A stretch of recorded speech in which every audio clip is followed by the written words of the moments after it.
Grab your hard hats, it's time to finally build on this episode of Building the Brick King Studio Theme Park.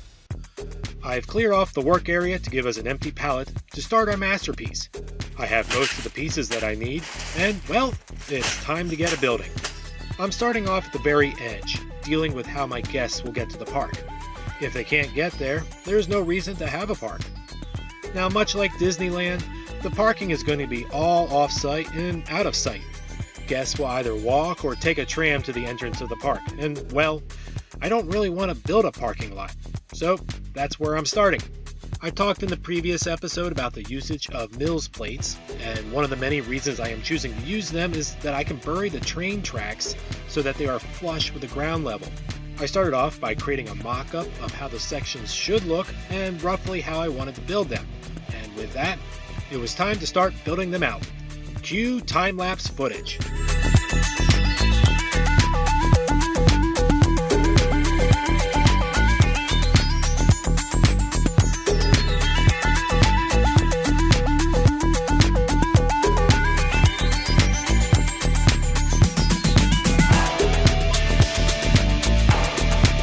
Construction hit a temporary snag when some of the pieces that I needed, the 2x6 tiles, were on back order from Lego, but after they arrived, I finished the track portion and added the tram. I've taken the tram from the Lego City Main Square set. There was no reason to create one from scratch when that fits the bill perfectly. This will bring guests right to the entrance of the park. I created some platforms and added some safety railing for when the passengers disembark.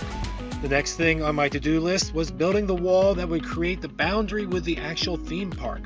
I had mocked up a portion of the wall previously, but was finally able to build it for real to get an idea of how well it works and looks. Now we need this fence and wall to make sure people get into the park properly. Buy tickets, go through security, etc.